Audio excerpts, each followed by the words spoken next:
इस सेशन में मैं आपको जावा के बारे में बताने वाला हूँ।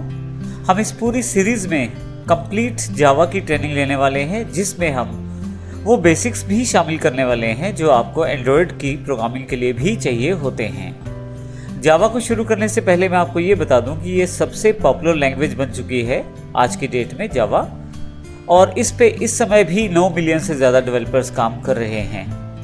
यह पूरी की पूरी जावा सीरीज बेसिक से लेकर एडवांस तक के सभी कॉन्सेप्ट्स को फॉलो करेगी और हम देखेंगे बारी बारी से इन चीज़ों को सभी सेशंस के साथ। तो आइए शुरू करते हैं।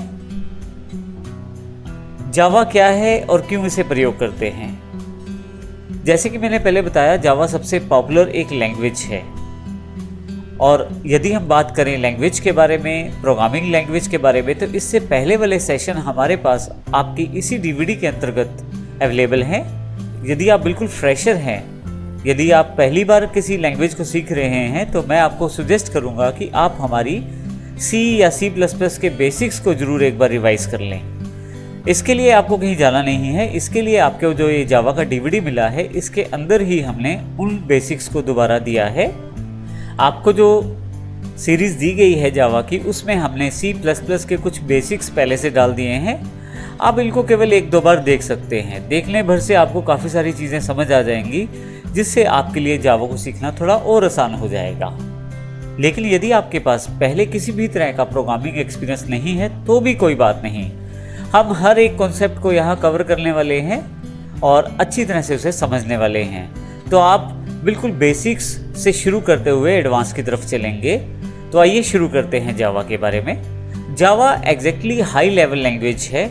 हाई लेवल का अर्थ आप कंप्यूटर में सिंपल इंग्लिश का प्रयोग करते हुए जावा के प्रोग्राम को डेवलप कर सकते हैं। जावा को सबसे पहले सन माइक्रोसिस्टम ने 1995 में इसे बनाया था, और जावा की सबसे बड़ी विशेषता ये है कि आप जावा के प्रोग्राम को एक बार लिख दें और अलग अलग ऑपरेटिंग सिस्टम या प्लेटफॉर्म्स पे आप इसे चला सकते हैं। जैसे कि आपका लिखा हुआ प्रोग्राम विंडोज़ पे भी उसी तरह से काम करेगा, मैक पे भी उसी तरह से काम करेगा, और यूनिक्स पे भी उसी तरह से काम करेगा।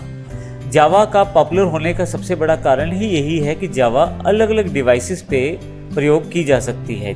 जैसे कि यदि आप एंड्रॉयड मोबाइल का प्रयोग करते हैं, तो उसमें भी काफ़ी सारे ऑपरेटिंग सिस्टम को जावा के साथ बनाया गया है, और काफ़ी सारी ऐप्स जो हैं वो जावा के साथ बिल्ड की जाती हैं। अब इसी तरह से यदि आप विंडोज़ पे काम करते हैं, तो काफ़ी सारी एप्लीकेशंस आपको जावा के साथ वहाँ भी काम करने में मदद करती हैं।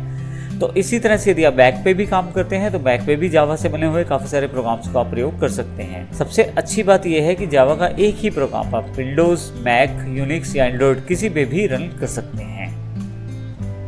जैसा कि मैंने पहले बताया, जब कोई प्रोग्राम चलता है तो उसको चलने के लिए एक एनवायरनमेंट चाहिए होता है। जावा अपना एक बना हुआ एनवायरनमेंट पहले से ही आपको देता है, जिसे उसका रन टाइम एनवायरनमेंट कहते हैं, JRE, और कुछ APIs का अर्थ एप्लीकेशन प्रोग्रामिंग इंटरफेस। काफ़ी सारी फाइलें जो पहले से ही बनी होती हैं और आपको काम करने में मदद करती हैं। इसके अतिरिक्त जावा जो है वो आज तक की सबसे मोस्ट पॉपुलर लैंग्वेज रही है। जैसा कि मैंने पहले भी बताया, 9 मिलियन से ज़्यादा डेवलपर आज भी इस पे काम कर रहे हैं, और एंड्रॉयड प्रोग्रामिंग की सबसे बेस्ट सूटेड लैंग्वेज जो है वो जावा है।